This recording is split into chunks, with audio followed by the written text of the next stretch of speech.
All right, ladies and gents, boys and girls, happy Wednesday, this hump day, May the 4th, 2022. Appreciate you all tuning in. I'm Chris Phillips, your host of the Daily Crow of the Spurs Up Show. As always, again, guys, thank you all so much for tuning in, and I hope you're having a fantastic day. As you can see, first things first, we got the new backdrop. I figured, why not? You know what, my buddy Travie, shout out to him. Not the Travie you know that tunes in here, not Travis Royal, sorry, Travie. But another Travie, my guy Travis Ward, a.k.a. Cocky Lids, worked very hard on this helmet. I've had the helmet displayed in the studio, kind of off the side for quite a while, and I was just looking at it yesterday and felt like, you know what, it's time. Also, we've got our buddy Lou Holtz, the Lou on a stick up there. I thought that was a nice touch. Either way, got a new backdrop, same Daily Crow, though. Appreciate you all tuning in. We are taking your questions, your comments, your calls.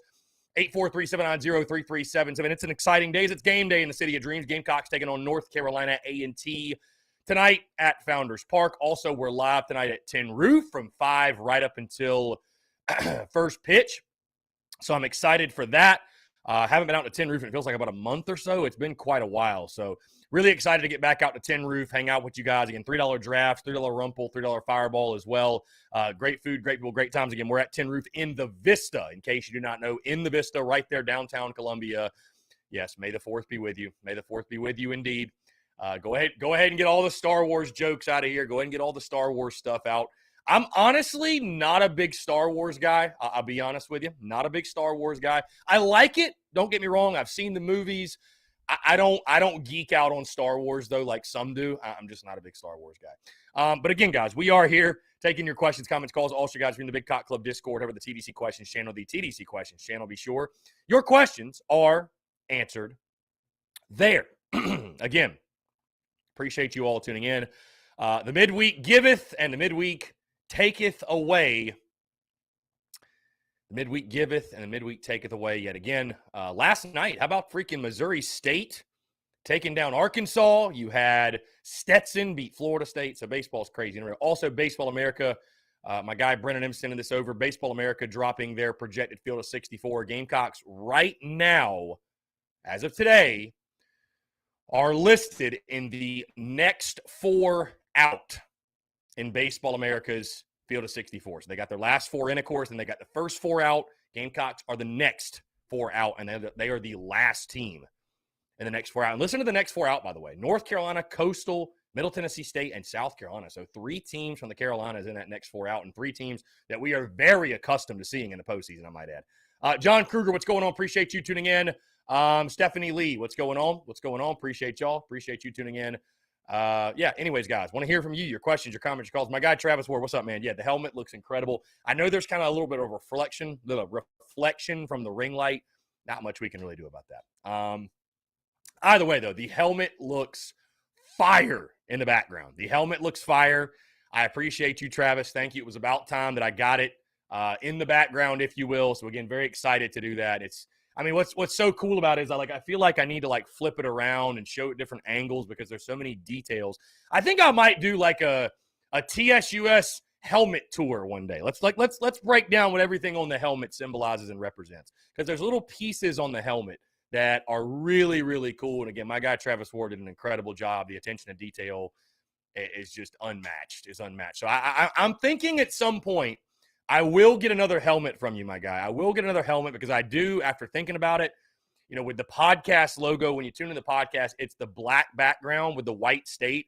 I don't know, man. I'm thinking a matte black helmet with the white logo would be just impeccable. I wanted to do white first, though, because the white helmet is my favorite helmet that South Carolina wears. So, but again, really, really cool stuff. The new backdrop. But again, the same Daily Crow. We're taking your questions, your comments, your calls. And I would love to hear from you all. I don't want to continue this conversation today necessarily. I don't want to continue this convo today necessarily. But I do want to reference and go back to, we were talking about yesterday, the chicken curse. Just to give you guys an update, by the way. The poll has 18 minutes left. 624 votes in. Do you believe in the chicken curse? 624 votes. 51.1% have said no. But that means 48.9%, basically 49% have said yes. So it's split down the middle, half and half. It's crazy. Yeah, John, I would say today, I mean, listen, today I would predict that South Carolina is not going to make it to the postseason. I don't think that's a crazy pick or even like a bold pick. I think it's a fair prediction. If South Carolina wants to change that, just keep winning. That's it. That's it. Like I told you all before, I'm still very skeptical. You go on the road this weekend and take 2 of 3, I'll start to become a believer that you can sneak in. Because to get to that 15-15 number, I think you really need to take 2 or 3 this weekend. I mean, again, you've got to go 6-3 over your last 9 games. Right? 6-3 over your last 9 games. And if you lose 2 of 3, let's just say this weekend, you'll have to go, 5-1 over your last 2 weekends. I'm not sure that'll be doable. You know what I mean? I'm not sure that will be doable. I think the recipe to success is take 2 of 3 at A&M, sweep Kentucky, take 2 of 3 at Florida, or at least take 1, and you're in the postseason. So if you listen, here's the bottom line.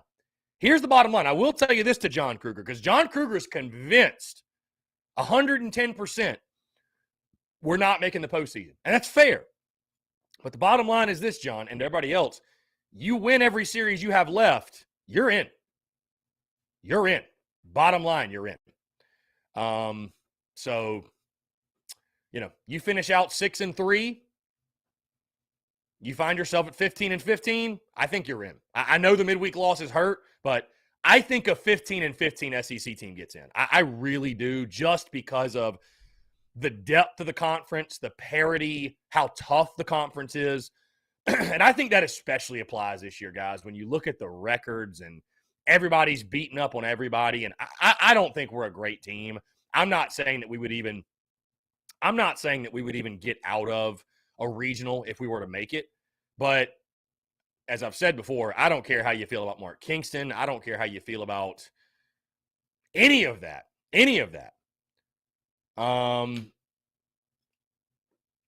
We all want to see Gamecocks baseball in the postseason. So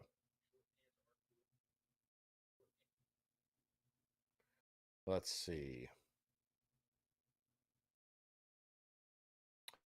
Brian Dean, the game tonight is on SEC Network, the big channel. Yes, it's on SEC Network.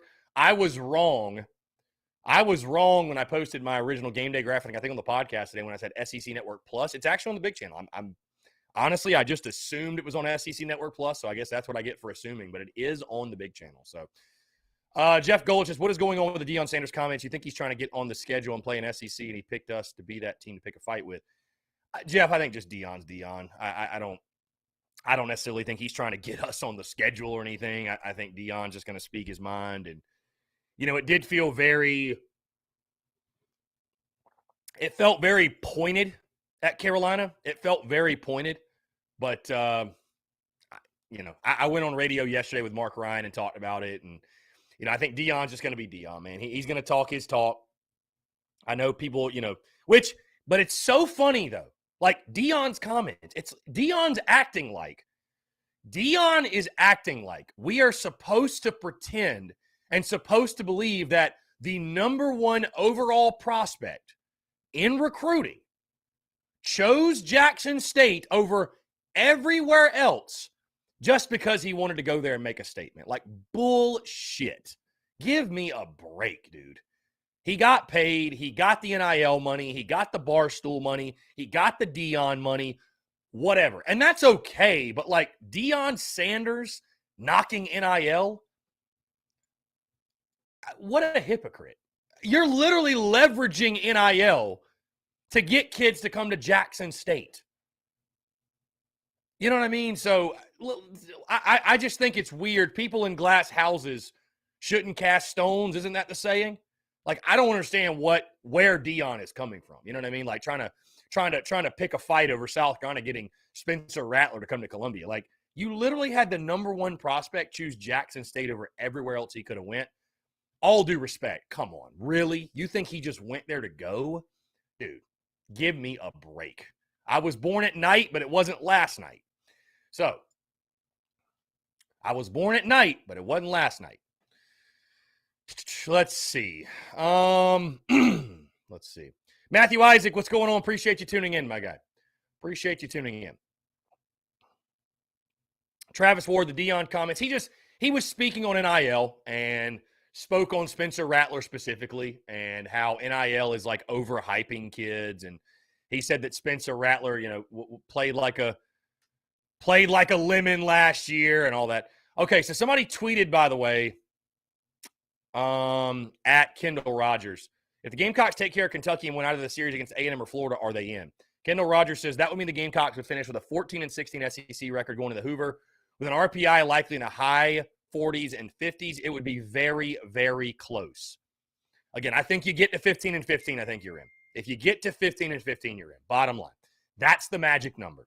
And there was a couple of weeks ago where they showed I don't know if you guys saw this, if you're watching the baseball game, whatever, but it was a specific baseball game, and they showed the graphic. They showed the graphic of percentage of teams, like percentage of time they get in when they finish with 13 SEC wins, 14 SEC wins, 15, 16, all that good stuff. You get to 15, your numbers are really good. Your odds are pretty damn good, right? 14, it gets worse, and 13 below, it's basically non-existent. So you get to 15-15, I think you're in. I think you're in, especially if you go to Hoover and win a game or two. Especially if you go to Hoover and you win a game or two. Especially if you can do that. So, which, I mean, obviously we've never really done well before, but if you can do it, you're in. Let's see. Also, guys. Also,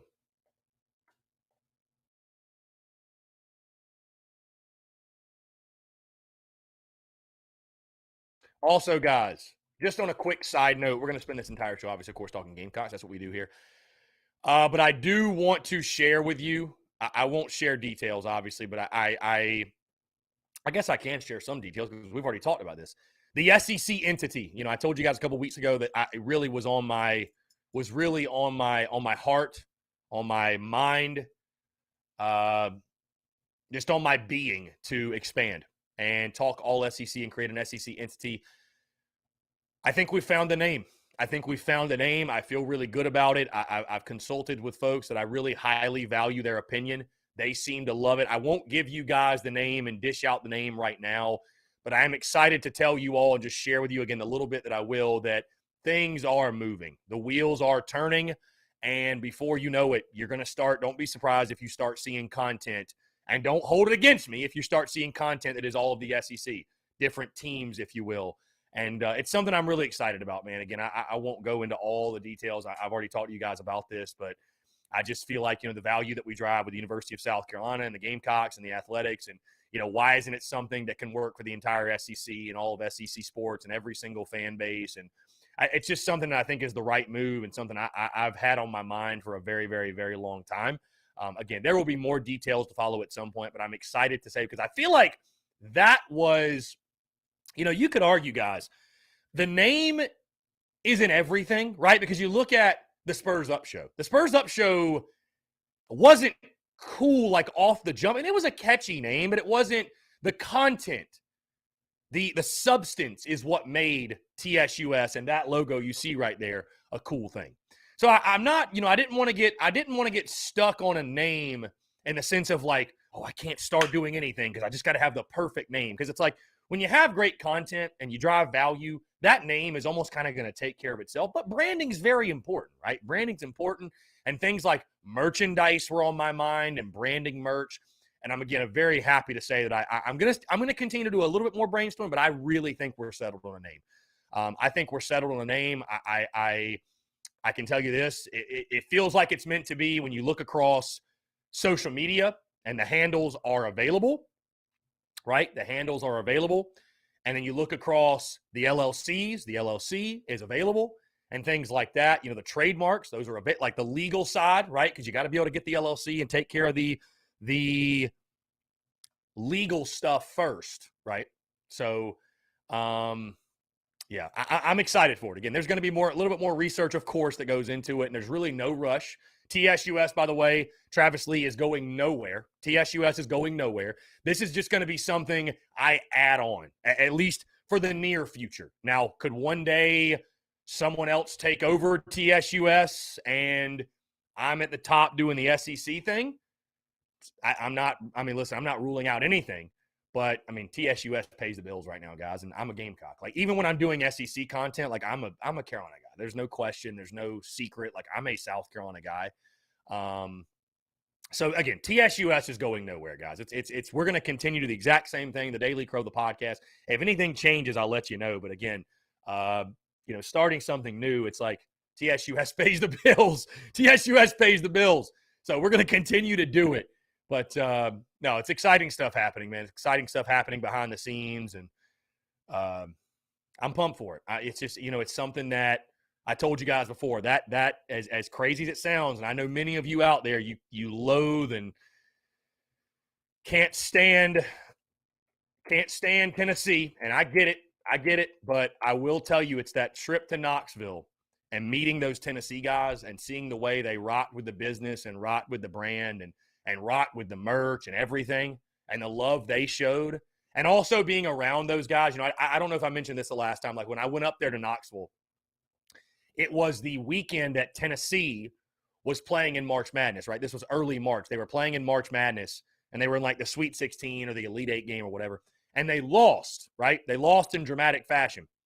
And to watch them watch the game, because we all watched together, but to watch them watch the game and see when they lost the agony and the defeat and the despair that I am so familiar with and that we all are so familiar with, it made me realize, like, we're all the same. We're all the same. Like, we can say whatever we want, and it's all fun, and I enjoy it as well. But SEC fans, to the core, we're all the same. We're all just crazy, diehard, loyal to a fault, passionate beyond belief. It runs in our blood 24/7, 365. That's who we are. That's who we are. That is who we are.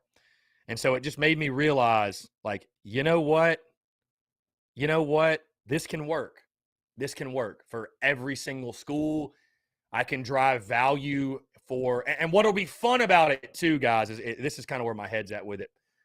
With TSUS, it's all South Carolina, right? I dive into games. I give you guys predictions and breakdowns. And I think obviously you guys value that, right? I think you guys value that because, we're diehard Gamecocks. And so I think Gamecock fans value that deep dive, that insight. What will be fun about the SEC thing is it will be much more of a high level overview. It will be much more like bar conversation, laid back, talking shit, because I'm not invested in these other schools, right? I'm not and you have to be that way. I mean, there's no way you could just dissect 14 teams and 7 games and all that. But giving that more fun, playful banter, high-level overview, content that the common man can relate to, I say buy Gamecocks, for Gamecocks, buy an SEC fan, for SEC fans, man. I'm not making this show for analysts. I'm making this show for the common Joe that's sipping a cold beer at the local pub down there in whatever college town he's in. You know what I mean? So it's going to be a lot of fun. I think it's going to be a little bit more raw than TSUS. It's going to be a little bit more, it's not going to be over the top like a bar stool, but it's going to be much more, I think, more raw and just kind of I don't know if laid back's the right way, because I feel like I'm very laid back with TSUS, but I think you guys understand what I'm trying to say. Unfiltered. It's going to be unfiltered. So, again, more details to come. I don't necessarily have a timeline, but I think now that we have the name, and I think now that we have the name, things will start to move quickly because, as I've told you guys before, like, I know how to make content. I mean, biggest thing now is creating a logo and branding and stuff, but I know how to make content. I know how to do it all, right? I mean, that's what we do on a daily basis. So anyways, I know I'm rambling a little bit. We're taking your questions, comments, calls. Guys, I do want to hear from you, 843-790-3377. That's 843-790-3377. Let's see. Again, game day, guys. Gamecocks taking on Ncaa. I just dropped my graphic for the score prediction on social media. I do have the Gamecocks winning 11-5. I don't think it'll be a very competitive game. I mean, it's North Carolina A&T, they did beat UNC in the midweek, and baseball is a crazy game. But this is this is certainly a game that South Carolina should have no issue winning. I mean, this shouldn't be. I'd like to think this should not be a stressful game. I would like to think so. Again, with this team, you never know. You never know. But it should be a fun night. Mike Hall, what's going on, man? Appreciate you tuning in. Also, guys, another quick update. I can confirm that NCAA football content is coming back very, very, very soon. Like very soon. I'm actually looking at my TV right now. I just finished installing the latest update on my PS3. So that is now done. We've got the updated rosters. I'm thinking some sort of Road to Glory, something like that with a Spencer Rattler. Maybe we'll do Marshawn Lloyd. Maybe we'll do Jaheim Bell, whatever. But bringing back the NCAA football content because, again, we're at that time of year where things are slowed down, right? Call it for what it is. They are slowed down, even with baseball. They are slowed down. And listen, I'm a man that gives the people what they want. I'm not going to ignore the people. I listen to the people. I'm going to give the people what they want. And I had a guy yesterday that tagged me in, and I replied to him. But I had a kid tag me in a video of him playing NCAA. And this is just a guy. Has 215 followers on Twitter. He's just a guy, right? And the video was him like scoring the game-winning 2-point conversion to win the national title. But it was NCAA football. But this video, guys, has 9,000 views. And the guy has like 200 followers. I didn't even retweet him or nothing. So people love the NCAA football content. That is a given. And I am one to give the people what they want, what they value, what they desire. So with that being said, it's going to be back. I mean, I was literally thinking about running it back today. But I was like, you know what? We've got the new backdrop. I want you guys to see the backdrop. I want you guys to see the helmet, everything. So, but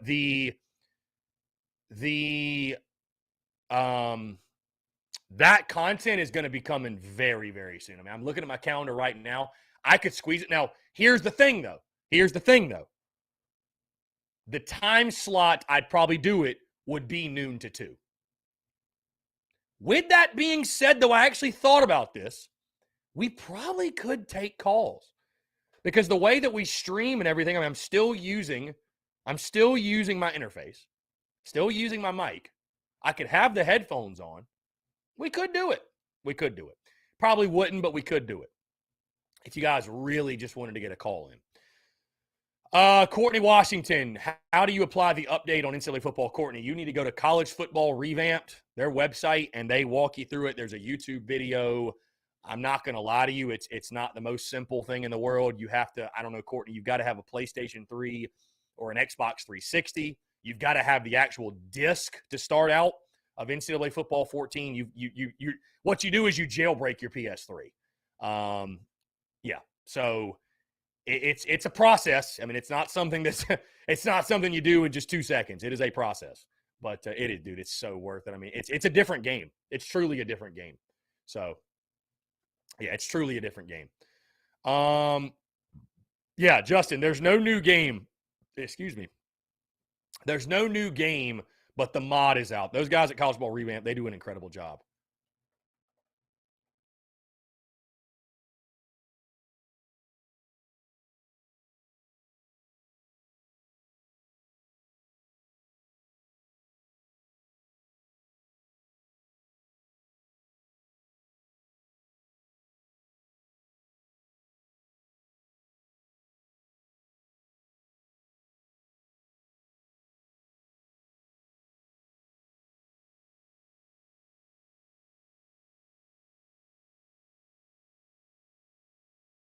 Let's see. Yeah, Travie, it's awesome. So Travie's got it. My guy, Travie. I love to hear that.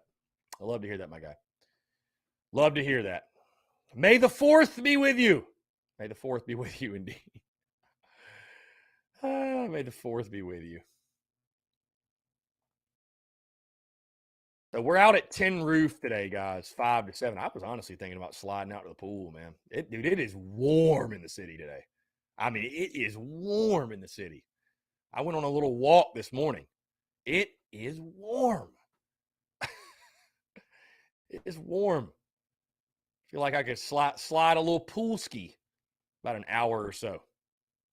High of 90 today, 90 tomorrow. Little 89 ski on Friday. Friday might be a pool day also. I think Friday might be the pool day. Yeah, I mean, it's that time of year, man. Beach season, pool season, all that good stuff. So, Travis Ward says, gun to head with the way the boys have played on the road. Do they muster a couple wins in Hoover? Travis, I think picking us, I think predicting us to win in Hoover is it's a fool's errand, man. I mean, what about our history makes you think we're going to win in Hoover? You know what I mean? Like, I hate to say that. I'd love to be wrong. There's nothing about what we've done there historically that makes me say, oh, yeah, this is going to be the year we go on a run in Hoover. I mean, I think a lot of it will have to do with matchups. You know, who do we match up with? Is it teams that we've had success against? But, I mean, we've struggled. So even when we won national titles, Travis, we just, for whatever reason, South Carolina and Hoover are like oil and water, man. They just don't mix.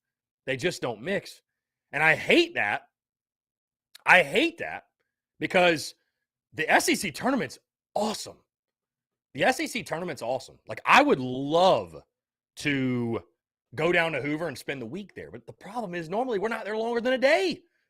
We're not there longer than a day. You know what I mean? So, because, I mean, the SEC tournament's like Omaha light. I mean, it really is. It really is. So, I just wish we could make an extended stay of it. And yeah, Travi, when that new console comes out, dude, everybody's gonna be buying. Dude, you could charge $200 for the new NCAA game, and people would buy it.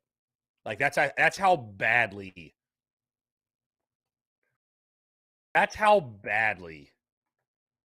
people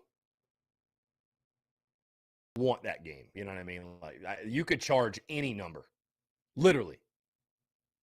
Could charge any number. But yeah, Travis Ward. I mean, I'd love, dude. I'd just love to see us get to the double elimination round, Travis. Win game one, get to the double elim round. Like at least we're there for 3 days. At least that's like we have time to put our bags down. I mean, normally, bro, there's no point even unpacking. We're there for one game. You know what I mean? Like there's no point even unpacking. So I'd love to see us have an extended stay because the SEC tournament's great, but for whatever reason, we just don't. I don't know. Anyways, guys, 843-790-3377. That's 843-790-3377. Travi, I would assume the new game will come out on both PS4 and PS5. I think it'll come out on both. I do. So, anyways, guys, we are taking your questions, your comments, and your calls. 843-790-3377. And like I said, it's a no-brainer for me to do the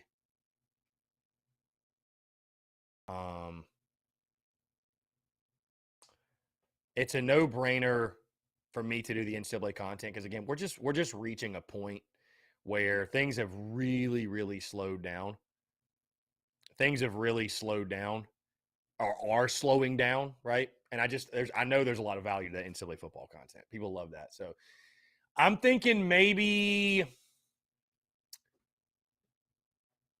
you guys give me some feedback on this too, but which daily, because I'd like to do it twice per week, which Daily Crows would we replace with this content?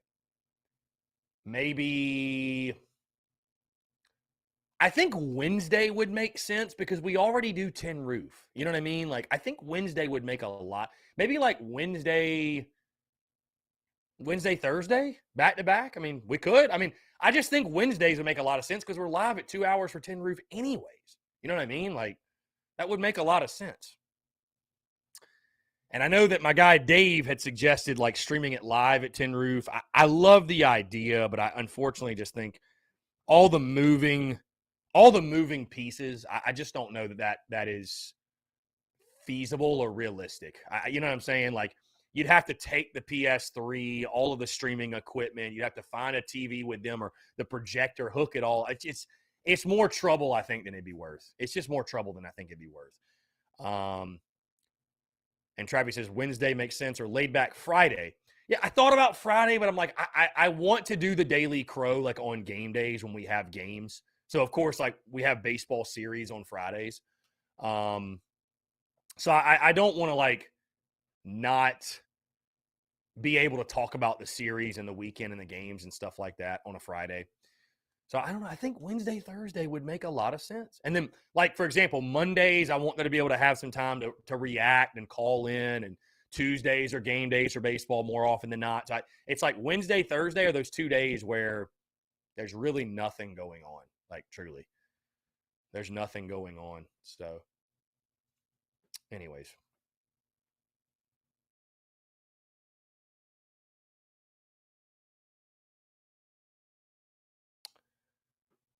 Again, guys.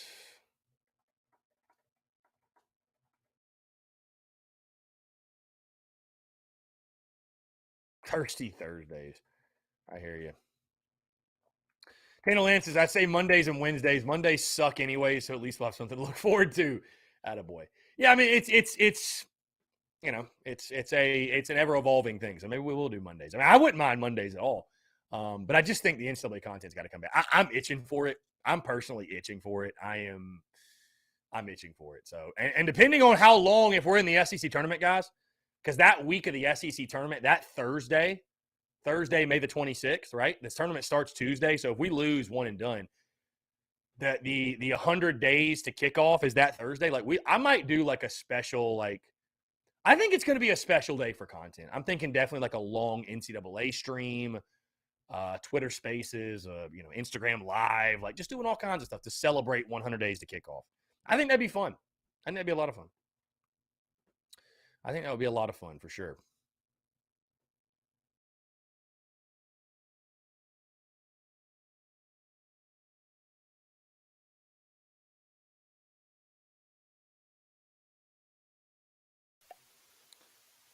My homies just moved down to Savannah. Definitely got to make that trip at some point. My homies just moved down there. Savannah's an awesome place. I haven't been there in so long, but it is an awesome place.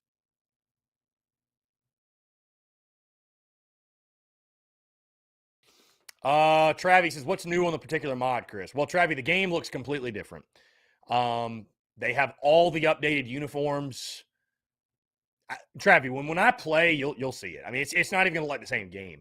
It's not even. It doesn't look like the same game, literally. So, yeah, it looks so good. I mean, they've even got like the garnet face masks in there and everything. So, really, really cool. By the way, guys, podcast dropped this morning, episode 644. Full breakdown of the game tonight. Gamecocks taking on Ncaa at Founders Park. I'll tell you this, I'm very excited because, again, we're going to be back at Tin Roof, but I'm also going to Founders, and I can't wait. The trip in Orlando was fun, but honestly, I had a bit of FOMO not being at Founders. Like, I felt like I was missing out.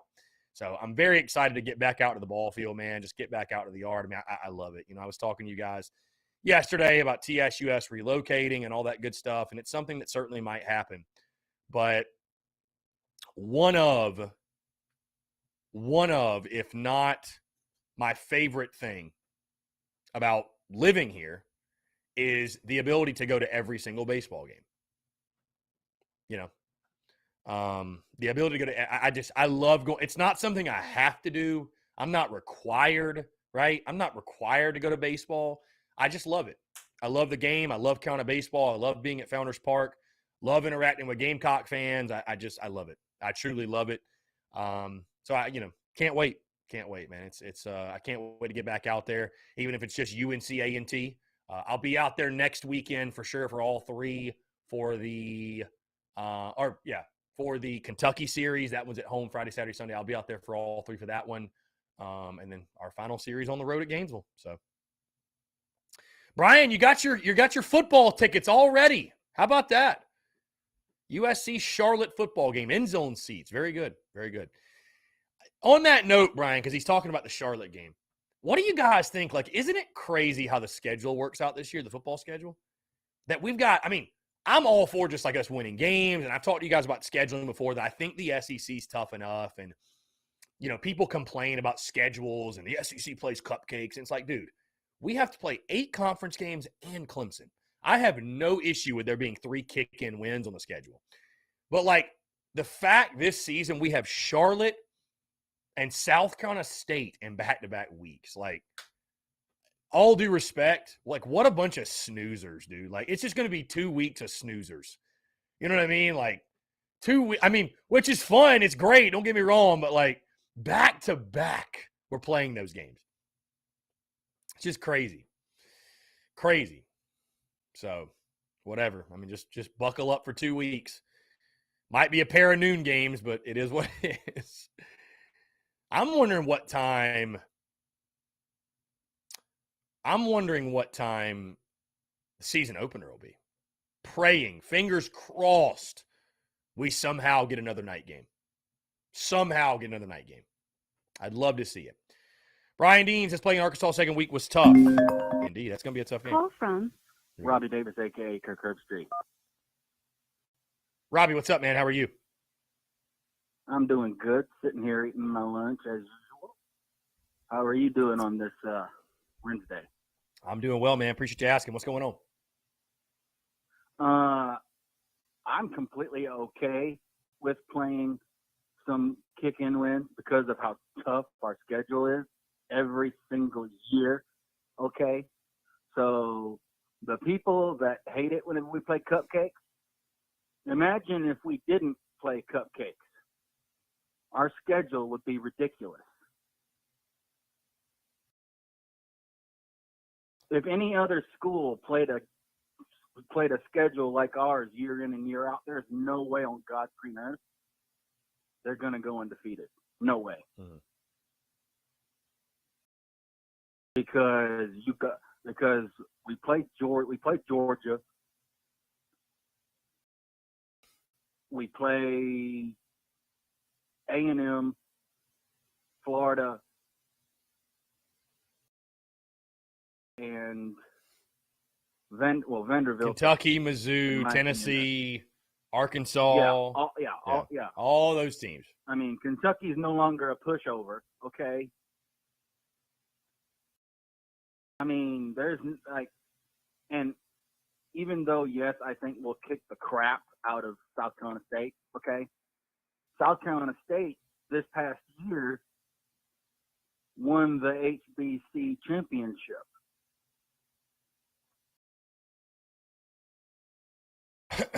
Indeed they did. So that kind of sort of has me a little concerned. But like I've said before, you do not win a sporting event on paper, okay? Mm-hmm. I don't give a darn if we're playing, UNC Charlotte or what have you, okay? You do not win a game on paper, all right? Right. Because if you allow teams like UNC Charlotte and South Carolina State to stay in a game and they start gaining confidence, it's going to be harder and harder to beat them. So going into the game against State and the game against Georgia State and the game against UNC Charlotte, we have got to basically play bully ball all 4 quarters. Show them that the only reason they're there is because we're paying you to lose. We're going to kick your tail, and it's not going to be pretty.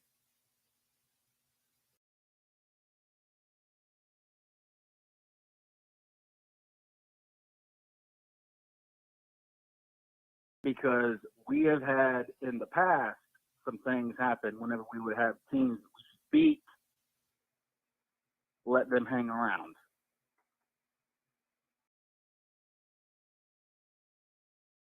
I mean, you know what I mean? Mm-hmm. Yeah, no, for sure. I mean, you got to take care of your business. Bottom line. I mean, you know, I talked about it. Heck, I talked about it months ago. You know, this season, it's about how you win. You know, style points matter in college football. So, you know, getting comfortable wins, right, putting up offensive numbers. I mean, that's what made it tough for fans last year was, you know, you're beating East Carolina on a last-second field goal. You're beating Troy by single digits like that.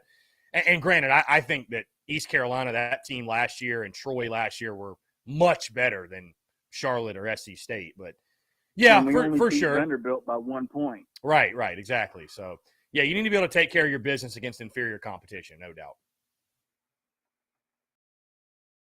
And you need to prove that, hey, we're the better team today, so let's prove it. Because it ain't gonna be handed to you on a silver platter whenever we play Florida, Kentucky, Arkansas, and obviously Georgia. Mm-hmm. If we're gonna need a miracle in order to beat Georgia, okay? But if you go into the rest of those games with the mindset of there's no way on God's green earth we're gonna lose, we're gonna make their life a living hell for 4 quarters. Mm-hmm. You play with that mindset, there's no way we'll lose the games that we're supposed to win. There's no way.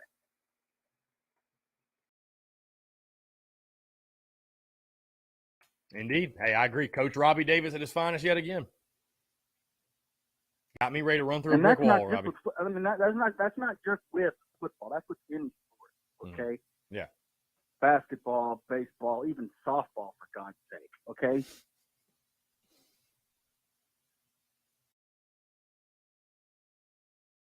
Whenever you are playing a team that you know you're better than, mm-hmm, show them that there's no reason for them to be on the field or on the court or on the baseball diamond with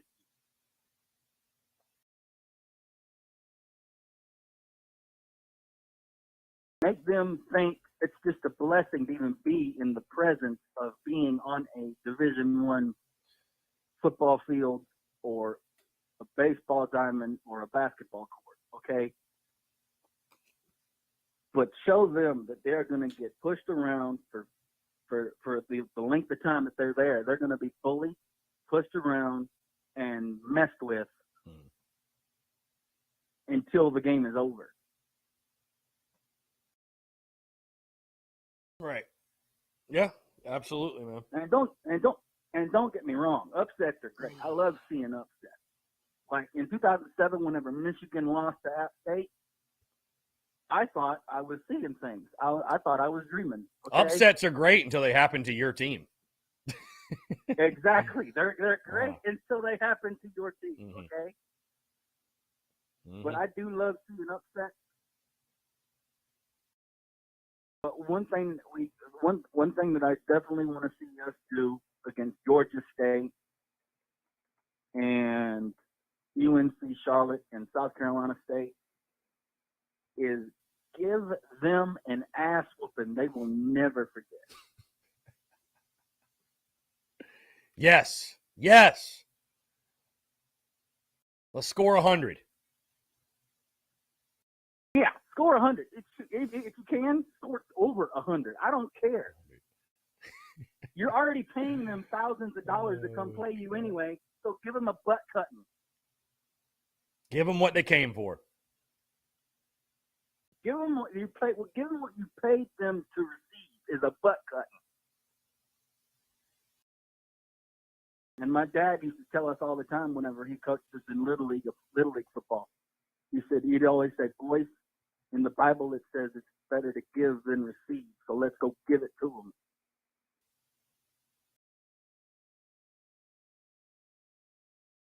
And that's what we need to do. Mm.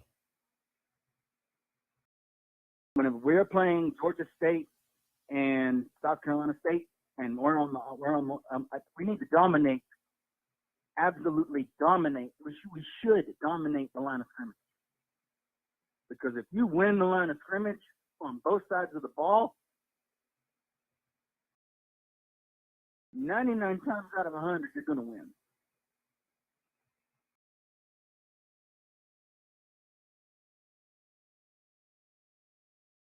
And even in those toss-up games, you play with that mindset, you might lose, but you'll make them work for it.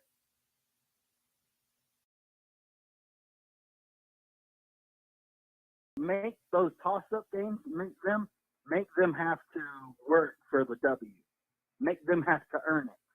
Don't just give it to them. By the way, Robbie, not to just want to interject. Marion R26 says, Robbie, look forward to seeing you Saturday at our house. So that's my stepdad, by the way. There you go. Yeah, I remember you telling Rod me that. Smith. Yeah, buddy. Yo, Rod, stay out of trouble and leave dumb stuff to me, my guy. Okay. Love it.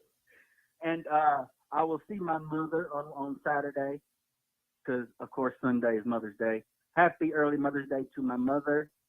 I have a gift for you that you will love, Mom, just so you know. And for the heck of it, happy Mother's Day to your mom as well, Chris. I appreciate that, Just Robbie. Happy Mother's Day happy early Mother's Day to all the moms out there for sure. I will also be with my mother on Mother's Day. So looking forward to that.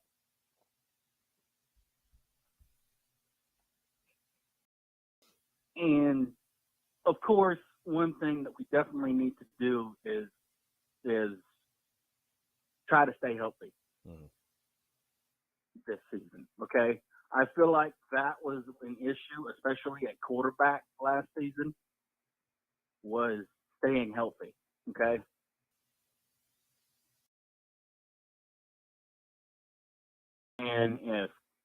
And like I said a couple weeks ago, a car can't move without its engine, okay? Or gasoline, for that matter. Mm-hmm. And a quarterback is kind of like the engine of a vehicle.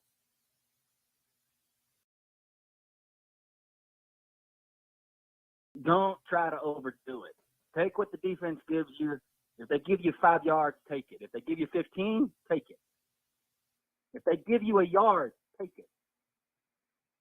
Because as long as that ball is moving and you're getting first downs and that defense is on the field, the more tired they'll be. I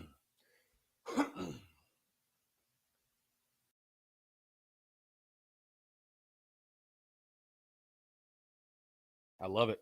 Well said, Robbie. All right, man. You have a great rest of your day. And leave the dumb stuff to me. And to heck with Clemson, you bunch of farming losers.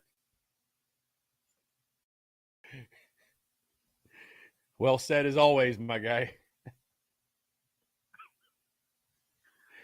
All right, man. You have a good one. Yeah, man. You too. Robbie, I tell you what, number one, the man knows how to end the call in style. Truly. Number two, Robbie, I seriously, I feel like I should just take some days off and let Robbie just guest host this show. Just be like how people fill in for Colin Cowherd or Scott Van Pelt or Dan Patrick or whatever. Just let Robbie just run with this thing. Because I have no doubt he could carry this show. No doubt. Because once Robbie gets going, he's gone. He's gone. Guys, we're going to jump into our first break of the day, but I want to hear from you, more of your questions, comments, calls, and more on the other side. You're tuned in to the Daily Crow.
All right, guys, we're back. Taking your questions, comments, calls, 843-790-3377. That's 843-790-3377. Let's move into this topic really quickly because my guy, SEC Michael Bratton on Twitter, he released week 1 SEC spreads. This is via our friends over at Caesars Sports, the sports book in Vegas. Right? And so these SEC spreads, which, by the way, side note, this is, I won't be long with this. But it's so funny, and I'm going to call out one of our own, by the way, because he's just an example. He's just an example.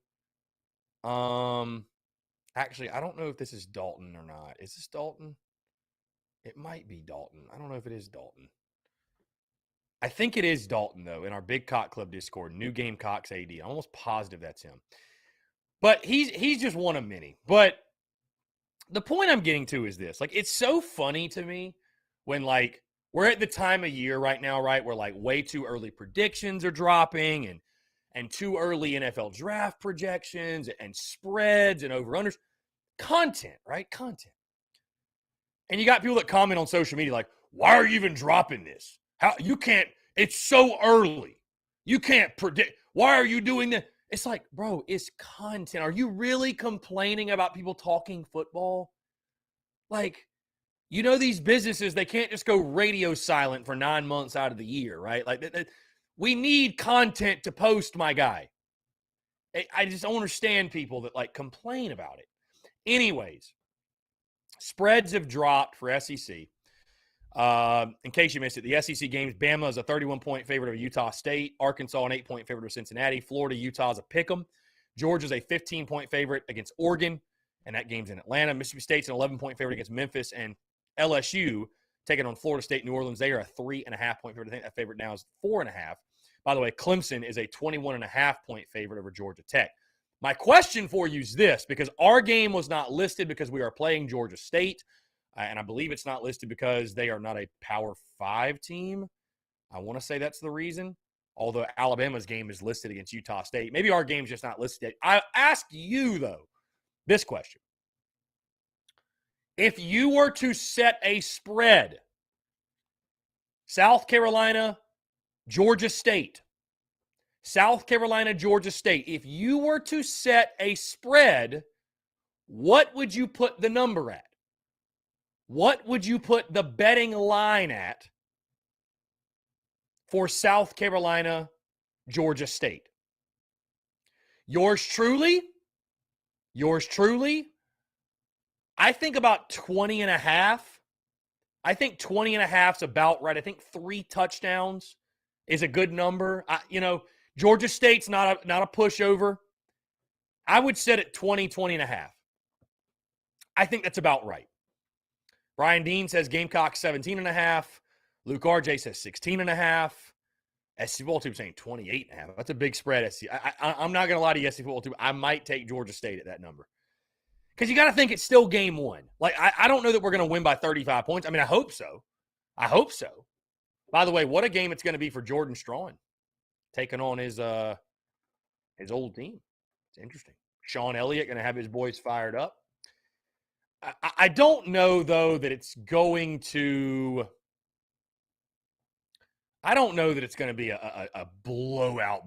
Like, it's not going to be anything, obviously, like EIU was. But you do look at Georgia State last year. Let's look at these games. In their big games, they lost to North Carolina 59-17. They lost to Auburn, but a really close game, 34-24. They lost to App State 45-16. They beat Coastal 42-40.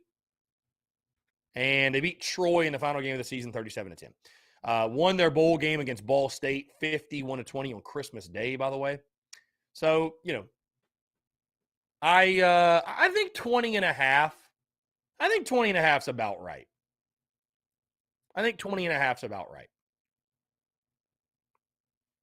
So.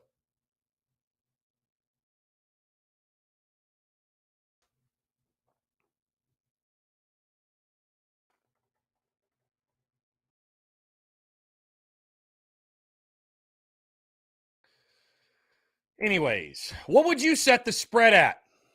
I'm curious. What would you set it at?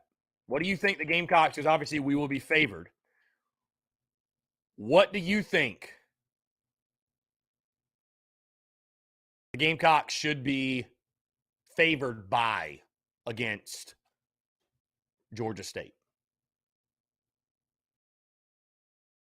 Like I said, I think 20.5 is a good number. I think 20.5 is a good number. Again, guys, I do want to hear from you. 843-790-3377. That's 843 790-3377.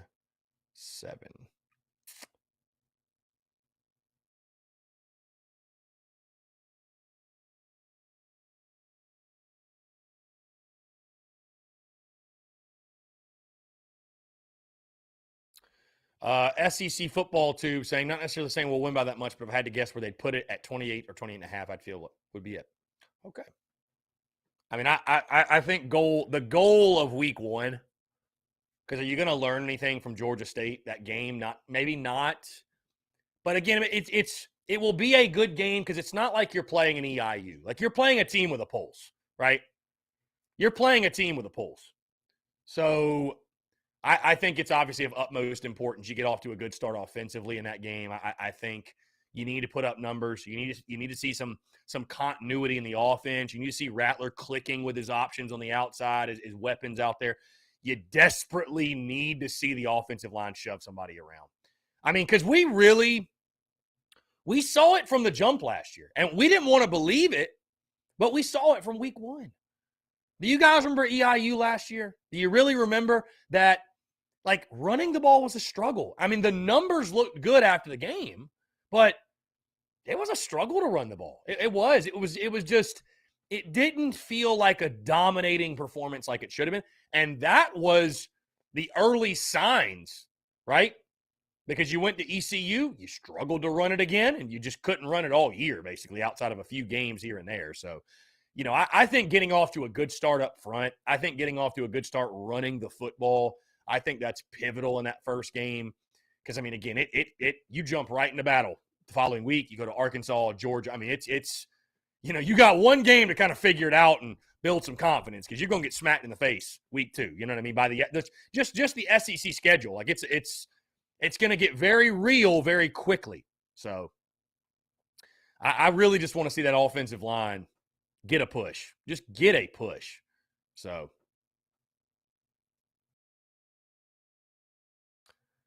again, guys, it is game day. Gamecocks taking on Ncaa. Ncaa. I've got South Carolina winning 11-5. I think it'll be a pretty easy win tonight. Also, we're live at 10 Root tonight, guys. 5 to 7 or 5 right up until I might go to about 5 to about 6:40. Probably grab a bite to eat, then head over to Founders Park. So, yeah. But either way, we're going to be at 10 Roof, and we're going to be at the baseball game. Really looking forward to it. SEC football tube, all I'm going to say is Georgia State has given SEC teams trouble. They beat UTrash in 2019 and gave Auburn a game last year. If the O-line struggles again, I can see Georgia State giving us some trouble. I mean, you certainly can't take it for granted. You certainly can't take them lightly. Sean Elliott will have a game plan. He'll have them ready to go. So, you know, approach it the right way. Bottom line. I mean, it sounds common sense. It sounds no duh. Approach it the right way, though. Marion R26 said, ask Robbie about his sneaky snap in Little League football. Robbie, if you want to speak on your sneaky snap, then be my guest. Somebody texted us. Let's see. Let me jump to this really quickly. We've actually got a couple texts. Taylor from Dirty Myrtle says, Chris, do you think this is what Kingston's tenure is going to be like? Clawing and fighting in the beginning of May each season to make a regional each season. The standard should be us clawing and fighting for a national championship seed this time of the year. Yeah, I would tell you this. Even if we're able to fight and claw, and because I think of the people that I might see at the yard tonight that would say, Chris, I mean, look at the youngsters, the young guys. You know, we've got this young core talent, and we do. But what I fear is that we'll never be able to swing it in the Kingston tenure. Not nearly good enough not nearly to the level that we should. Because, again, it's just it's becoming a disturbing trend. How we're swinging the stick under Kingston. It's becoming a very disturbing trend, you know. I mean, you didn't swing it great last year, average wise, and you said, you know what? It's because you're relying on power, you're relying on the home run, right? You're relying on the home run. But I mean, what's your excuse this year? I mean, you want to blame it on having a bunch of young guys? You know, you want to blame it on having a bunch of young guys? I mean, your veterans hadn't swung it either. Nobody swung it, dude. So what are you blaming it on? I just fear that we'll never really be able to hit at the level we need to under Mark Kingston. To me, it's just, I don't know. Let's see. We got another text. What's up, Chris? This is Hunter. Just to have a little fun today. If you could build a college football fantasy team using past or present Gamecock players, what would the team look like, offense and defense? I mean, my goodness, man, this is, to break down every position, my guy, I need more than just a text. This is probably something that would require an article or really an entire podcast. Connor Shaw's my quarterback, no doubt. Probably George Rogers running back. Receivers would be Alshon, Sidney, and Sterling Sharp. Tight end would be, if I can have two tight ends, I'm going Jared Cook and probably Hayden Hurst. D-line, Clowney. Clowney, Abraham. In the middle, Melvin Ingram. I don't know, man. I'm going to leave somebody off that should be on there. So I'd have to really sit down and make the list.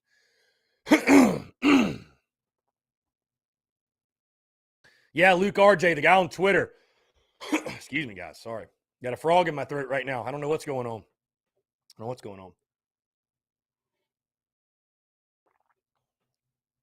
Yeah, the guy on Twitter that won the national championship was talking about this earlier, Luke RJ. I am going to be bringing the NCAA content back sooner rather than later, like maybe starting tomorrow, like literally. I might do that. So just stay on the lookout for that.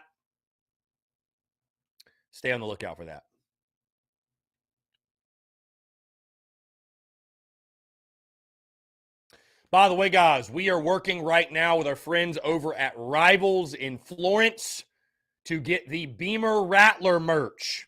The Beamer Rattler merch in stores, both shirts and hats.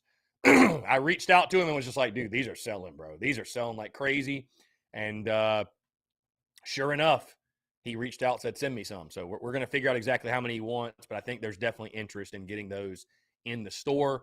Also, I'm working on some new football merch right now with my guy that I think you guys will find a lot of value in and really, really enjoy. So just stay tuned for that. Robbie Davis texts in. Said, what's up, Chris? It's Robbie Davis. Okay. Just realized I forgot to give you my prediction for tonight. My prediction for tonight is South Carolina 10. The visiting team, because I can't remember who it is, too. It is North Carolina A&T, Robbie. But he's got South Carolina winning 10-2.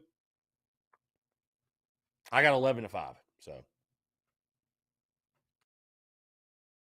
Travis said DJ Swearinger, Ingram, Quarles for sure. Those guys would all be on that fantasy team, if you will. Colton Carnell says Norwood and Brinkley brothers arrows my favorite time defensively. I think that was a fun defense for sure. Dude, Eric Norwood was a monster, dude. He was a monster. And Eric's he's such a good dude too, man. Such a good dude. We've had him on the podcast. Awesome guy. Truly an awesome guy.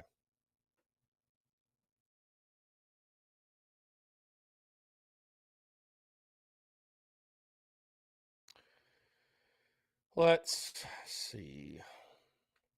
SC Football Tube says baseball this year has been frustrating. Had to make a video letting out my frustration about the season has been. Won't stand for a season like this for Carolina baseball. Yeah, for sure.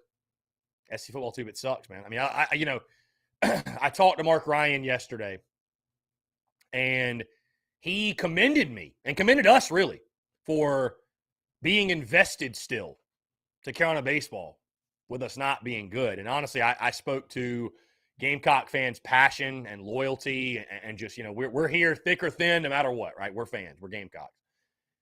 But I also did mention, and you guys know this, right? Like I feel like to be in the heat of baseball season, I have talked a lot more football than I normally do. And it's just because, as I told you guys before, that listen, I'm a man of the people, going to give the people what they want, and I'm not going to continue to shove baseball content down people's throats when we're not very good. Nobody really wants to hear about it, man. I mean, listen, football's king.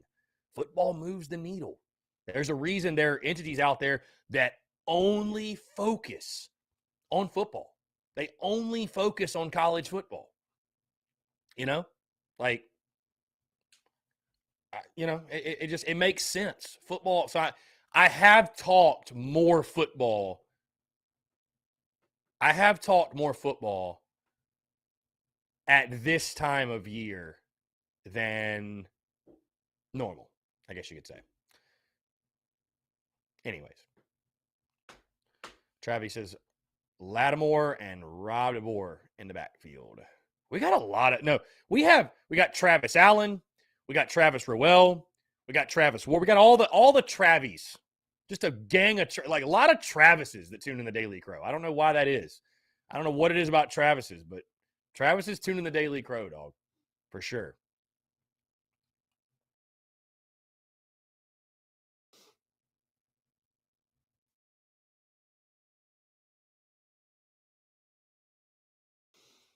Let's see. Hunter Herlong says, "Watch them beat us." Y'all know how yeah. I mean, obviously, we can't.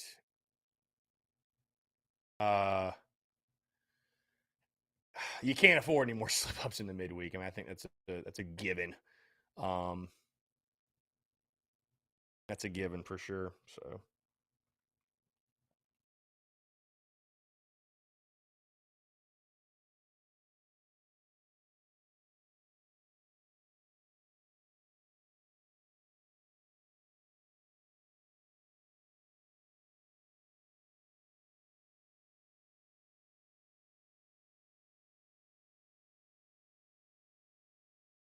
Shout out to the Trabs, indeed, my guy. Shout out to the Trabs, indeed.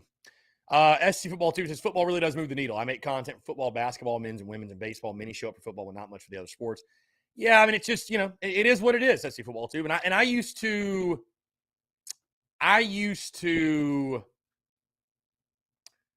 resentment is definitely the wrong word, but I used to feel like, baseball didn't really get the love it deserved. And it was like, it's baseball season, man. Like, we don't have to talk football right now, but I've learned to just kind of lean into it.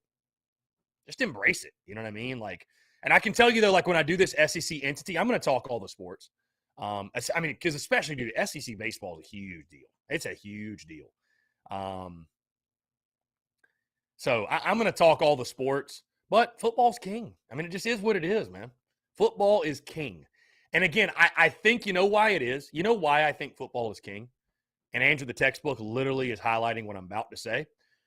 He says football has less games, so people put more energy into it. Football is king because of the scarcity. There's only 12 games. There's only 7 home games a year, and that's if you don't play any neutral sites. There's only 7 of them at home, and there's only 12 total. It's that scarcity. It's that scarcity, and football being such a high-intensity sport, right? It's such an emotional sport.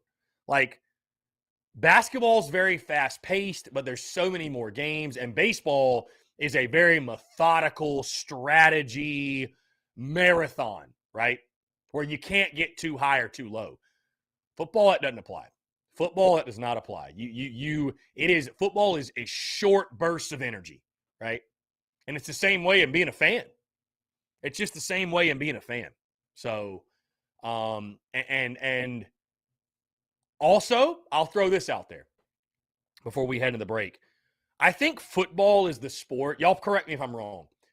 I think football of the major 3, baseball, basketball, and football, it's the easiest to talk about. Like, you don't have to be an expert to talk football, right?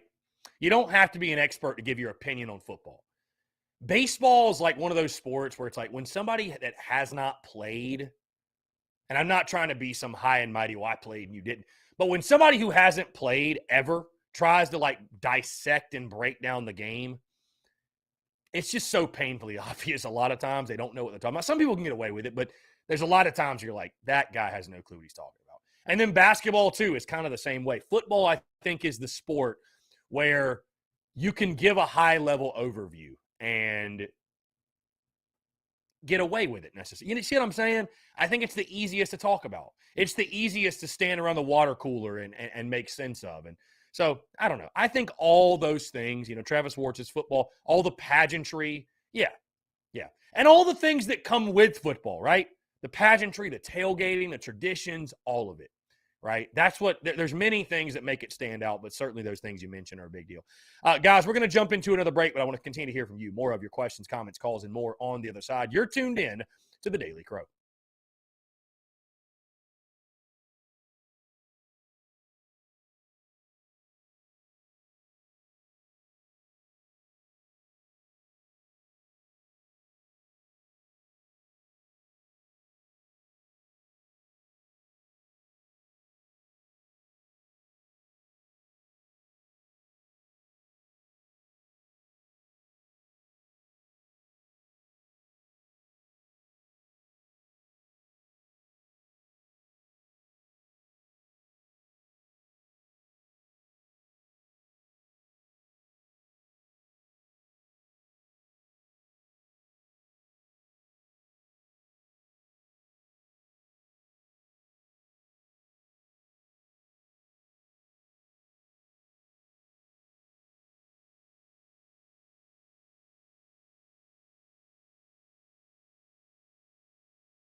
All right, guys, we're back. Taking your questions, comments, calls. 843-790-3377. That's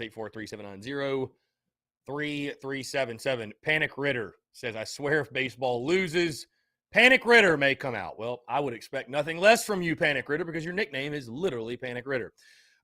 Christian Carver, we're the Cleveland Browns of quarterbacks. It seems like we can't be stable with one quarterback and haven't since Shaw, yeah.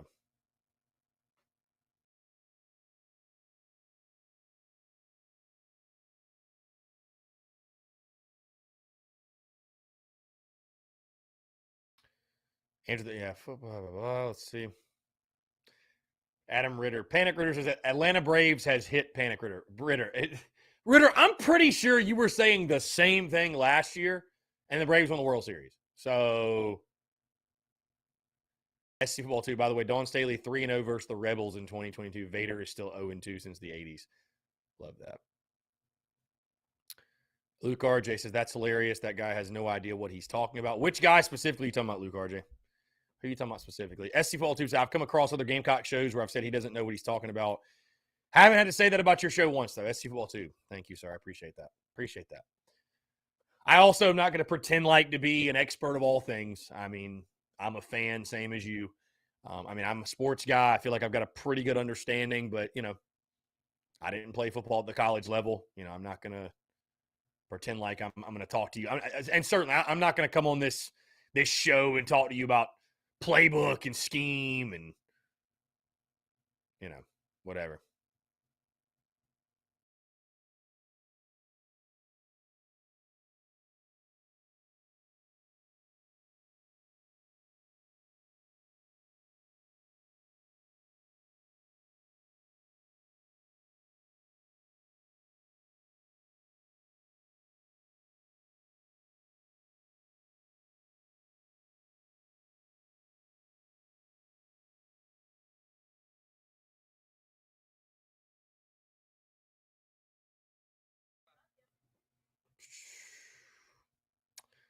Yeah, Travi, I don't know that you're going to come on my show. We're going to be talking about the A gap and the B gap. I just, did he score or did he not?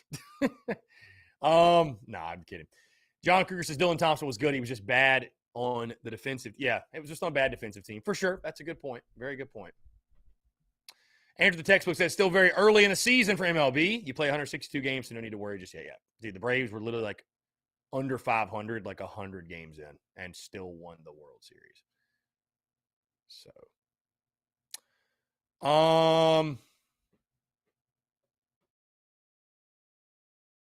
let's see. Guys, so I've actually got the NCAA football game pulled up right now in the studio. And I'm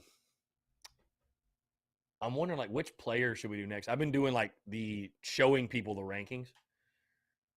They have our depth chart set. Top running back, Marshawn Lloyd, an 84 rating overall. Christian Beal-Smith at 83. Juju McDowell at 82. Lavassier Carroll at 77. Yeah. I put Jaheim Bell already. They've got him at an 84 overall. 80 speed is where I have some trouble. I have some trouble getting down with that. 80 he's faster than 80 speed. He is definitely faster than an 80 speed. I might even fix that before we play. Because, like, bro, he's faster than 80 speed. I'm sorry. Like, he is. And unfortunately, they don't have zero in the game, so he can't rock zero.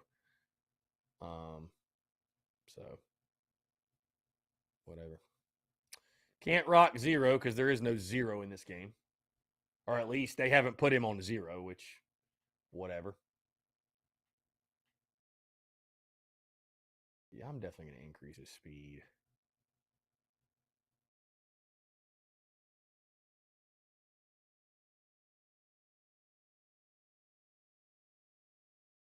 Let's see. My guy SC Football Tube says, I'm not in the podcast group, just a Gamecock fan who makes YouTube videos about his favorite team, celebrates when they do good, rant when they do bad, just try to make good videos for USC. And SC Football Tube, you do a good job, man. I've said this before, I'll say it again. I think you'd be hard-pressed to find a fan base that has more talented creators than we do. I really, dude, from part-time, full-time, some of the time, barely any of the time, whatever though.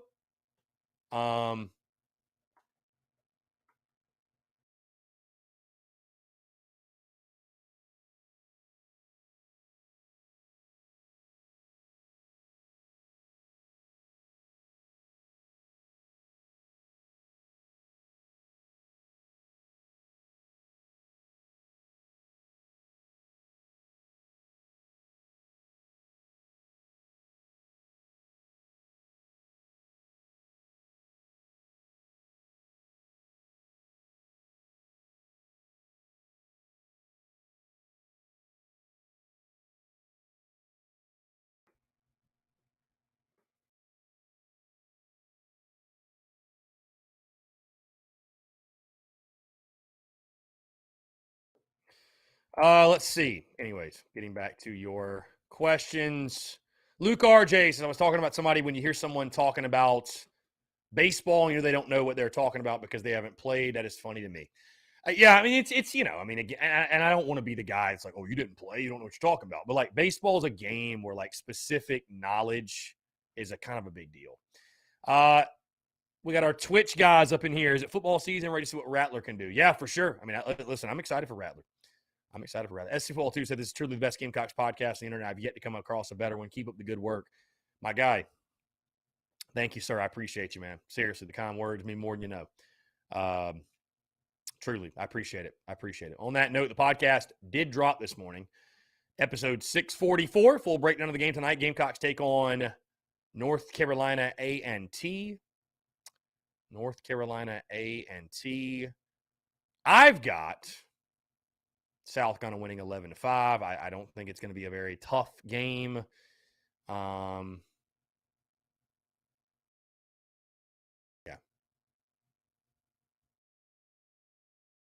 I think it's going to be a fun night at the Yard. And it's going to be a fun night overall because we're at 10 Roof 5-7, and then we're heading out to Founders Park for the ball game. So, very excited for it. Excited to get back out to Founders, man. It's been way too long. God, I haven't been out there in like a few weeks, which is crazy because we went on the road. Carolina baseball was on the road, and then I was on the road last week. So, yeah, the month of April was just crazy. The month of April was nuts. So, anyways, guys, Courtney Washington says, I'm still a little skeptical about Rattler, but we will see. He's got a lot to prove. But I'm excited for him. I mean, I guess I'm just excited, Courtney, because he's such an upgrade from anything we've had in recent memory. He's such an upgrade. I mean, you can be skeptical about him all you want, but for our quarterback situation, like it's not even comparable to what it was last year. Not even comparable. I mean, he's so much better than anybody we had. And no disrespect, I like Luke Doty. I'm not trying to knock Luke Doty, but like it's just our quarterback situation so much better than it was last year. Truly. But hey, you never like that's the beautiful thing about college football.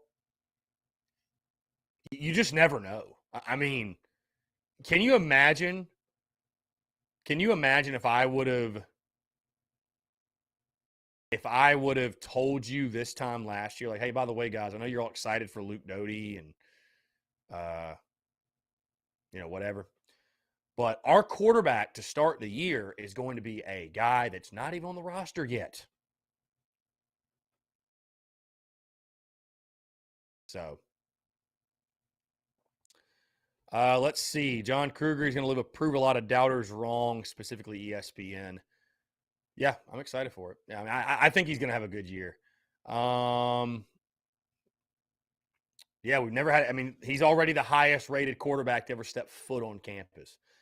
Luke RJ, life without alcohol has been fantastic, my guy. It's been great. I feel great, clear mind, feel sharp. I've been waking up at 5, 6 a.m. Got a new daily routine. Feel great. So 10 Roof, I'll just have water. I mean, maybe I'll have a Coca-Cola. Not really a big deal, my guy. It's been good. And Yeah, my nose cut right here. Had a little. There's a reason we hung up the cleats. We'll put it that way. Little battle scar, just daily battle scar. It happens. It is what it is. I know people were probably wondering what the hell the bandage was on my face, but just right on the face, just knocked it up right there. No, I did not get in a fight. So I don't know why people would assume I got in a fight, but I did not get in a fight. Just a random life accident. So no, we're good. Let's see. Yeah, SC football too. I think Rattler's going to have a good year. I mean, listen, he got benched last year. It is what it is. The whole Caleb Williams. I mean, Oklahoma was a mess, but I got no reason to believe he's going to be anything but a huge asset for us. I mean, that's bottom line. SEC football too. His success will depend on how the O-line protects him this season. OU O-line didn't do the best job protecting him, and that forced him to make some mistakes. Yeah, I mean, listen, I said that on the show, on Mark Ryan's radio show yesterday, and he posted the audio with a caption that certainly maybe will be like, what in the world is Chris talking about? But I basically told Mark, and I'll tell you guys, is that, you know, the success of this season hinges on the offensive line. It does. Because we upgraded at every single position offensively.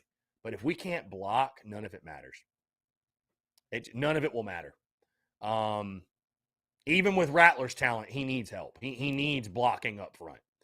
So, you know, we need a competent O-line. And if you don't have a competent offensive line, if it's more of the same as last year, you know, it's going to be another struggle to get to 6 wins. It just is. I mean, I'm not saying you can't get to 6. You did it last year, but it will be a struggle to get there yet again. If you're really going to win, you know, comfortably win 7, win 8, God forbid, challenge to win 9, your offensive line's got to take a step forward. They just got to be better. They've just got to be better. And I don't think that's a hot take. I think that's very real. I mean, I'm not saying they got to be one of the best in the conference, but you can't be as bad as you were last year. There's just no way.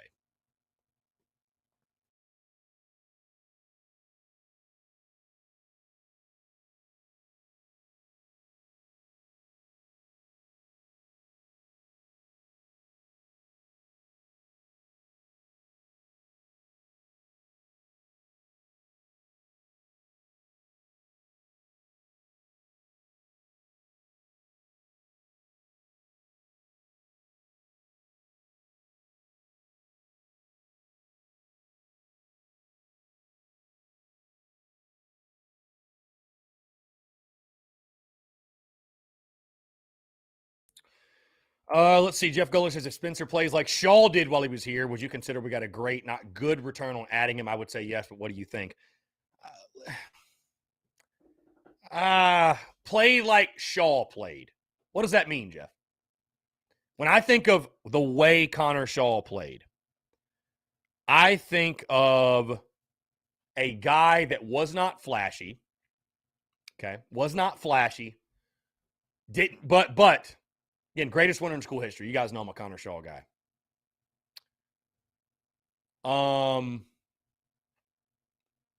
Does not turn the football over.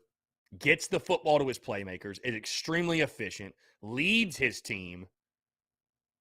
And I mean, you know, listen, if he plays like Shaw did and he gets the results like Shaw, then yeah, it's a great return on investment. No doubt. No doubt. I don't think it's a fair comparison to compare Shaw and Rattler. I think their games are different. I think, and Shaw had a good O-line, no question. Had a great running game. Had Marcus Lattimore.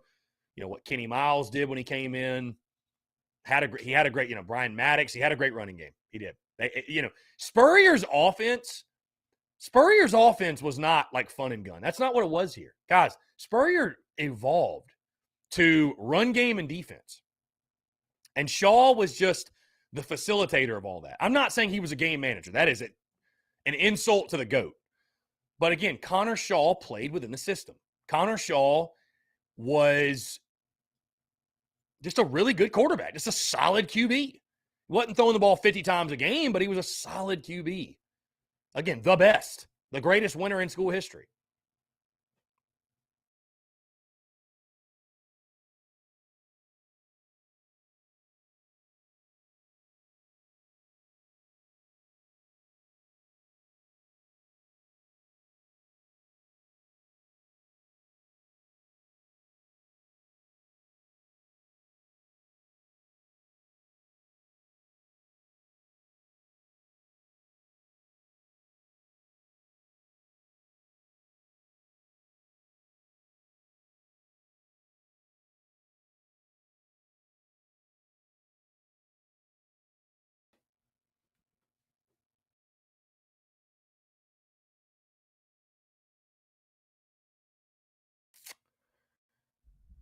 Yeah, Mike Davis, John. I forgot Mike Davis. Yeah, you're right. The Mike Davis 2.0, not the OG Mike Davis. People get that confused. Jeff Gullich has 100% on Shaw, and that's what I would hope Spencer is this year. Yeah, I mean, listen, as long as Spencer can take care of the football, that'll be the big thing. Take care of the football. Don't throw us out of games. Don't throw us out of games. You know what's so funny, though? Like, people forget this. You know what's so funny? I'm like a girl making a point, you know what I mean? You know what's so funny, though, is I will never forget, guys, going into that Mizzou game. And that year, I mean, all throughout his career, 2012, 2013, people wanted Dylan Thompson. It was a good number of folks that wanted Dylan Thompson. Even Connor Shaw, like in the moment, I don't know, I think Thompson's better. He's a better thrower. We should go with Thompson. It wasn't until the Mizzou game. Wasn't until that game when Connor came in and the miracle in Mizzou happened. I don't think it was until that game when folks said, okay, he's a legend. Like, okay, this is our guy. This is our guy. And I mean, give credit to Dylan, right? Give credit to Dylan because you think the 2012 Clemson and when he got his opportunities, how well he played. I mean, Dylan Thompson probably could have started anywhere else. Game-winning touchdown in the Outback Bowl. But I remember sitting with people like that Mizzou game before Shaw came in. I remember sitting with people before that, those seasons, people calling for Dylan Thompson. No, the backup quarterback is the most popular man on campus, no matter what, and nobody's immune to it. Not even Connor Shaw was immune to it. Again, Connor Shaw, I don't think got his just due until he was a senior. I don't think he got his just due until then. I remember vividly fans calling for the backup. Vividly. They didn't think he was a good enough passer.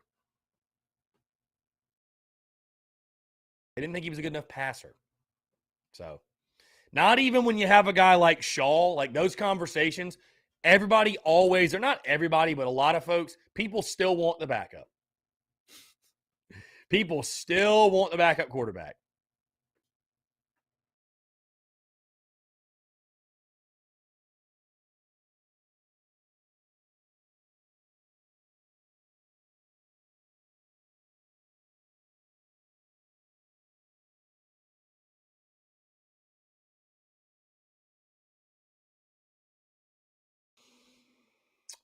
Guys, fun show today. Fun show. Hey, we're going to jump into one final break. But I do want to continue to hear from you, more of your questions, your comments, your calls, and more. On the other side, you're tuned in to the Daily Grow.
All right, guys, we're back. Final 15 minutes or so here on the Daily Crow. Appreciate you all tuning in. We are taking your questions, comments, and calls. As always, would love to hear from you. Somebody call in. Why not? Let's have some fun these final 15. Let's have some fun in these final 15. Let's see.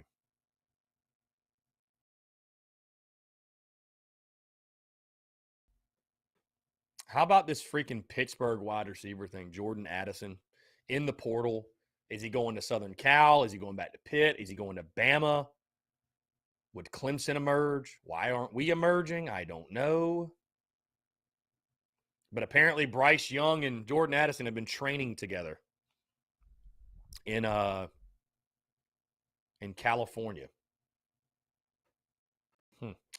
Luke RJ says Connor Shaw was great and won a lot of games, but the only thing with him that is the biggest games on the road to get over the hump, he didn't win those. A little undersized at 6'1".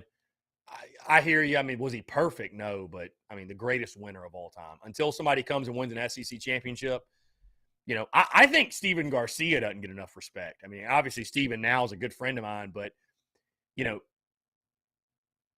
his and he'll tell you, right? He screwed up off the field. He screwed up. He screwed up off the field. But you know, his off the field stuff is what makes him legend. I mean, it is. It is. Let's call it what it is, right? Let's call it for what it is. It's what makes the legend of Steven Garcia the thing. It's what makes it a thing. But you have to look at Garcia's career and say he's done something that nobody else ever has done, which is take South Carolina to an SEC championship. That has to rank somewhere highly. I mean, I had my top 5 all-time quarterbacks. I've got Shaw 1, Garcia 2. Shaw, number 1, no doubt, greatest winner, led the greatest run in school history. Who else would be 2? I mean, are you really going to put – I got nothing but love for Steve Tannehill. Tannehill's my guy, but, like, he played on a bunch of bad teams. I mean, I know they won the CarQuest Bowl. And again, I hope those guys don't hate me for saying that, but, like, he played on a bunch of 6-win teams. If that. You know, Todd Ellis, 73 INTs. I'm sorry. I'm not putting you near the top 5. Some people, that's a disagreement. Nope. 73 picks, bro. That's insanity. Like, dude, we could spend an entire show just talking about the absurd nature of Todd Ellis's stats. Right?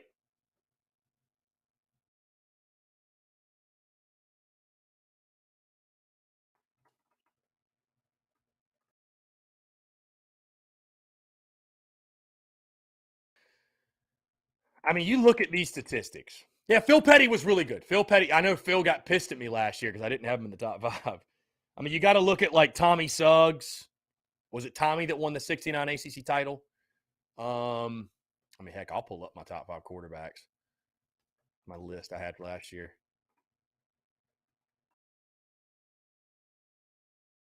Here we go.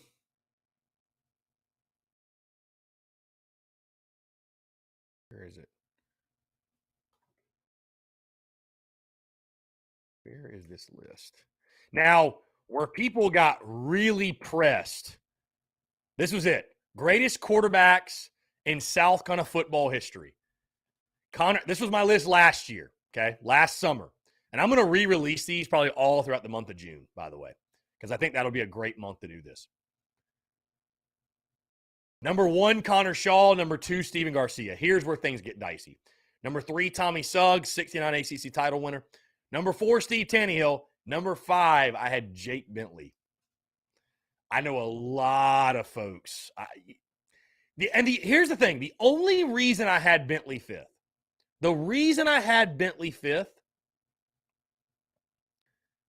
this was the reason. Because you look at Jake Bentley's numbers, right? If he would have played that final year he got injured, he would own every record. Like every record in school history.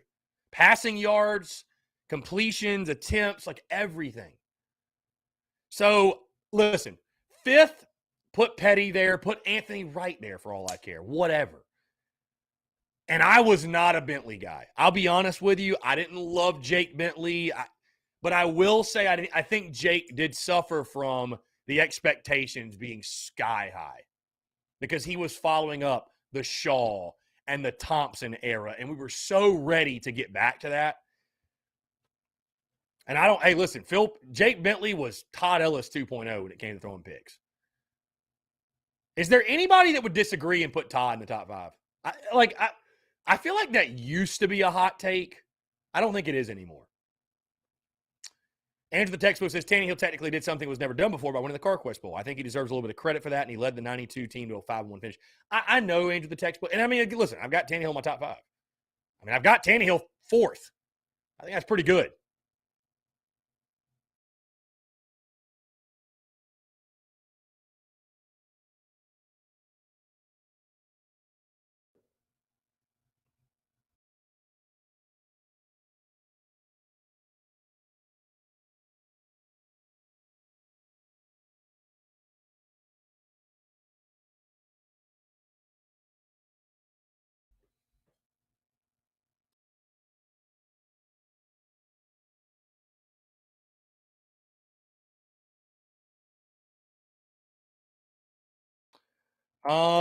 Anyways, though, you like, dude, talking quarterbacks.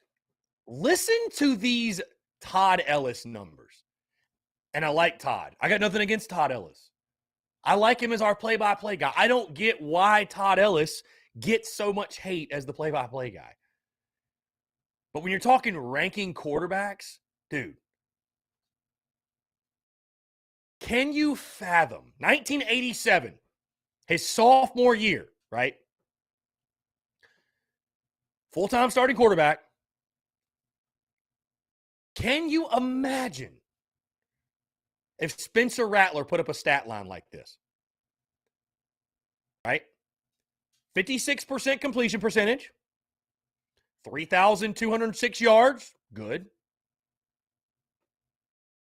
The man threw 10 touchdowns to 24 interceptions. Can you even fathom? Can you even fathom Spencer Rattler putting up that stat line? Like, bro, he wouldn't make it through the season.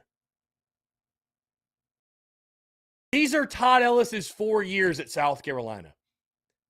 20 touchdowns to 22 picks, 10 touchdowns to 24 picks, 9 touchdowns to 21 picks, and then 10 touchdowns to 6 picks. 49 touchdowns to 73 interceptions. 73 over 4 years. I mean, holy shit. Holy shit. That is an incredible stat line. It's incredible. I mean, it's really incredible.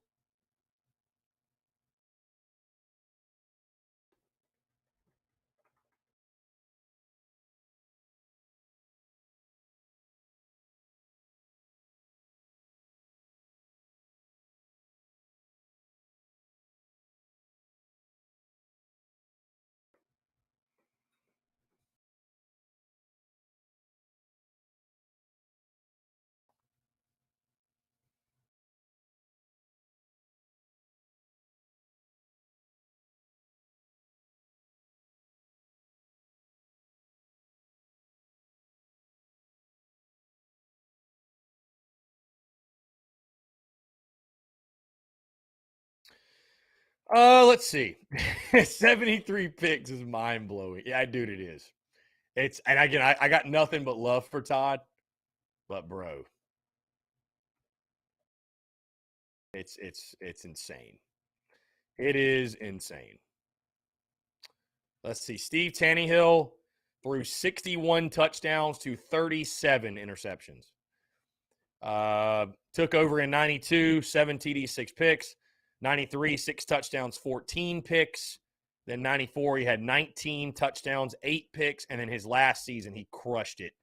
67% complete. I mean, this has probably got to be one of the better seasons in Gamecock football history for a quarterback. 67% completion percentage, 3,094 yards, 29 TDs, 9 interceptions. Was anybody alive? I'm sure many of you were. 95? Watching that 95 season? Can anybody speak to that? Because I was 4 years old. So can anybody speak to that firsthand, the 95 season? I mean, obviously, Tannehill had a really good year. I mean, that's a really – 29-9 is a really good year. John Kruger said, quick thought on Garcia. I think our fan base at the time with Garcia is that he'd win a huge game like beating Bama, but then losing to Kentucky. I mean, John, that was the entire team. I don't know if I'd put it just on Gar. I mean, that was a team effort to lose to Kentucky.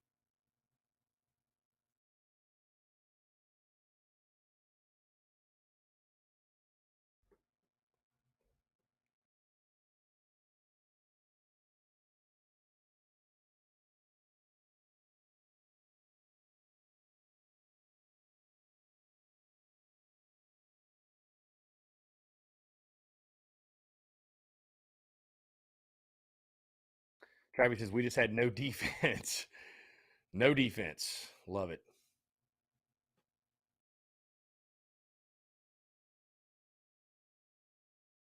Guys, less than 5 minutes to go here on this Wednesday, May the 4th, 2022. Very excited for the rest of today, getting out to Tin Roof.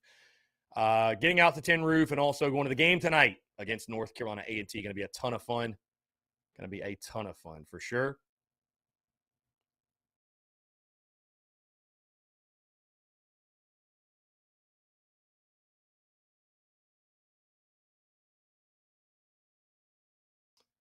Let's see.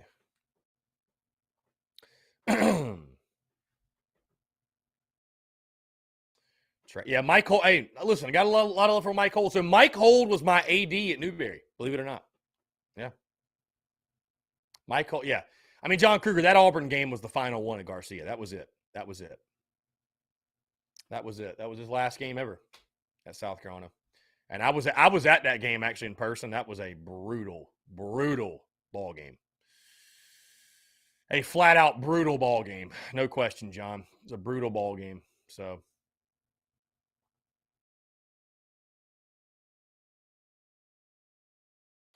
anyways, guys, I'm very excited. Stay tuned for the NCAA content's coming. I literally think tomorrow we're going to start it. I think tomorrow. I think it's that time of year, man. I think it's that time of year where folks, we're ready. We're itching for football. I love the Daily Crow, but if we're going to substitute the Crow, I think substituting it with NCAA football content is the way to go. You guys tell me. I mean, are you going to be upset? And I'll still be able to take questions because I'll have the chat. I just won't take calls, but I'll still be able to take questions. So.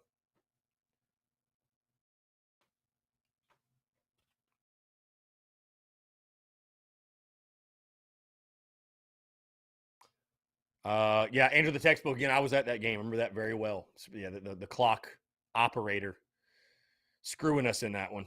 I do remember that. Again, guys, I've got the Gamecocks beating UNC A&T 11-5. I think it'll be an easy night at Founders. Again, very excited to see my homies at Tin Roof. Going to be a great night. I'll probably go live about 6:30, cut it, eat, and then head over to the ballpark. So looking forward to it, though. Looking forward to it. Guys, remember to check out the podcast that dropped this morning, episode 644, full breakdown of the game tonight. On that note, Travis Allen says South Carolina wins tonight 6-4. So that would be Travis a little closer than I'd like, but I guess a dub's a dub. So it is what it is. Luke RJ, just tomorrow, I think we'll do the NCAA stream. We are going to do the Daily Crow Friday as normal. I'm just thinking, Luke, I mean, again, it's I want to bring the NCAA content back. I think it has a ton of value. And I mean, again, I'll still be taking questions. You still have the chat. If you're not familiar with how it works, we'll still have the chat. It's just, instead of just me sitting here the entire time, we'll be also playing NCAA in the meantime. So I think it'll be a great thing. And it's not going to be every day. I'm thinking Wednesdays and Thursdays. I think, it may change. I think twice a week, but we're just in that time of year. Where I think that just makes sense. And And listen, if we start it and you guys hate it, so be it. But we'll make the adjustment on the fly as we go. Guys, hey, that's going to do it all for me. Appreciate you all tuning in, guys. Thank you all so much again for the love support. Hope to see you out at Tin Roof tonight. 5 to 7, $3 Rumples, $3 Fireball, $3 drafts as well. Great food, great people, great times. We're at Tin Roof in the Vista tonight. Hope to see you out there. And, of course, if you're out at Founders Park, say what's up to yours truly. I will be there. Guys, appreciate you all tuning in. Thank you all so much, those who commented, those who called in. Have a fantastic rest of your Wednesday, and we'll talk to you tonight live from Tin